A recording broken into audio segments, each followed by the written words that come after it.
Miles from shore, this kayaker couldn't believe what he spotted bobbing in the water.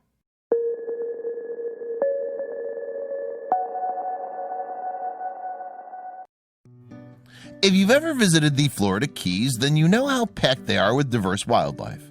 From manatees swimming in crystal clear water to alligators sunbathing along the shore.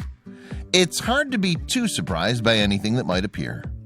That's exactly what happened to kayak fisherman Steve, though, as he was returning from a day on the water. He spotted a mysterious shape floating near him.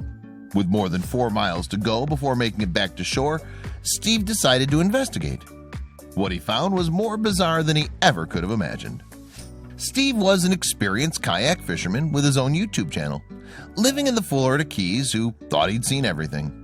He dedicated his time on YouTube to sailing, fishing, and any other outdoor activities he could. Throughout his adventures, Steve had seen so much, he didn't think anything could surprise him. Then the unimaginable happened. He spotted something in the water, something that he never thought he'd see that far from shore. While running his own YouTube channel, Steve was used to filming his adventures on the water. When he set out fishing on that fateful day in 2017, there was nothing special he was trying to capture. When he uploaded a story, it took over the internet and received the attention of millions of viewers around the globe. Steve had captured something incredible. But what had people so interested in this particular adventure? The sun was setting and Steve was heading home from a fishing trip on his kayak when he spotted it. There was a mysterious shape bobbing up and down gently in the water. Steve turned on his helmet camera to record. When he uploaded the video to YouTube, Key West Kayak Fishing, he wrote he spotted a weird-shaped object floating in the distance. Steve knew he had to find out exactly what he'd found. As Steve approached the mystery shape in his kayak, he began to make guesses about what it was. All I could see were the multiple fins running down its back, so I thought it was some kind of palm frond. Well, a palm frond would have been an interesting find more than 4 miles offshore. What Steve had actually found was not even close to his guess. It was much more breathtaking. The closer Steve got to the mysterious shape, he realized it wasn't a palm frond at all. He had to stop and do a double take to make sure his eyes weren't playing tricks on him. What was he seeing even possible that far offshore? It wasn't a palm, it wasn't even close. For the moment, all Steve knew was that after all these years on the water, the Florida Keys had finally shown him something new. Suddenly, and without any warning, the shape began moving. It was swimming. Was Steve going crazy after spending more than 20 years on the water? Looking back at the shore and thinking about what this creature could be, the answer finally came to him. But how did this animal end up so far away from the shore? Some questions don't have answers, but Steve didn't need one. What he needed was to conduct a rescue mission. To his amazement, Steve had stumbled across an iguana. The reptile could swim, but didn't belong this far from home. Not sure what to do yet, Steve asked, "Dude, what are you doing out here? Are you lost or what?" Of course, Steve knew the iguana couldn't answer him, but he was too bewildered to care. Next, he needed to decide how to help the poor lost creature. What could he possibly do? Find out about Steve's master plan next. With nothing to lose, Steve offered the iguana a lift. "I'll give you a ride back to shore." There was no way he could know if the reptile would take him up on his offer, but he had to try. To the iguana's credit, it seemed to understand that Steve wasn't a threat and began to approach the kayak. The next step was to see if the creature was just curious about the vessel or if it did indeed want to ride. The situation may have appeared funny on the outside looking in. Here was this small animal swimming in the open ocean, approaching a motorized fishing kayak. Could it even figure out a way to get on board? For Steve, this was no laughing matter. He knew the wildlife that lived in the Keys, so he knew there was no way this iguana should be this far from shore. This was a very serious situation.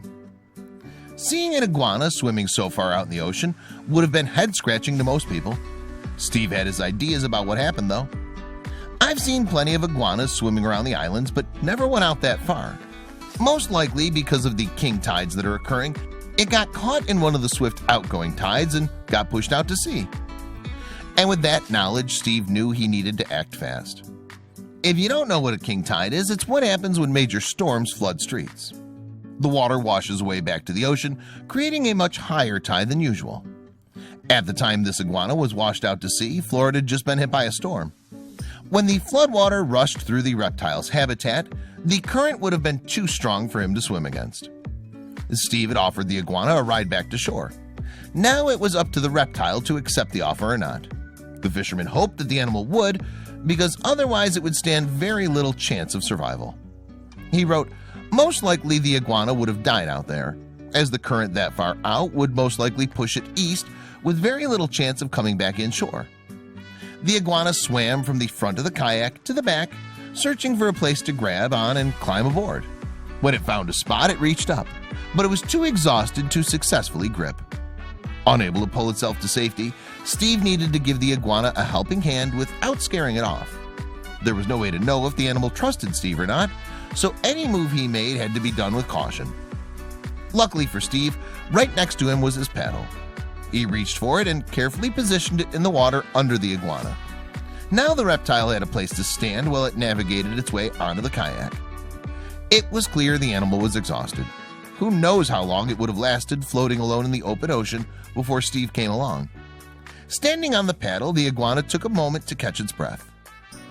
Stabilized on the paddle, the iguana pulled itself onto the support beam of Steve's kayak. As you can see, it took in its surroundings and tried to find out where the land it came from was supposed to be. Perched on the bar, the iguana looked majestic. This wasn't the end of the rescue, though. Steve had successfully gotten the iguana to safety, and now he needed to get it back home.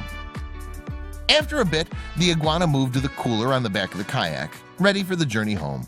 Steve warned, "All right, get seatbelted in because we're going to go flying."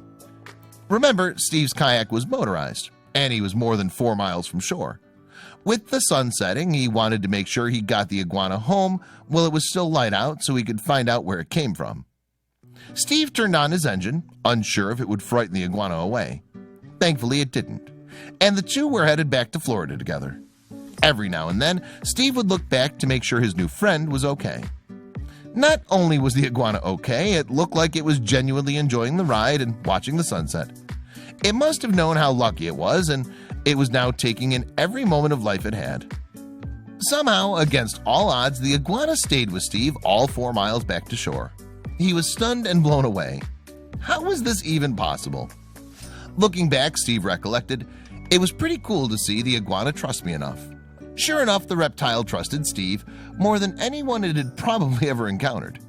As they got closer to shore, the iguana began looking at the mangroves, its long journey finally coming to an end. Zooming through the water, the 4-mile journey back to shore was nearly done. The kayak skirted the mangroves, and the iguana watched intently, looking for a familiar spot to swim back to. Slowly, the iguana moved to the back of the cooler and got ready to take a leap of faith. As soon as it spotted the place, it jumped to freedom. Steve had successfully rescued the animal, but he still felt compelled to make sure it was safe. Before making his own landing back on shore, Steve decided to turn around and make sure the iguana had made it back to land safely.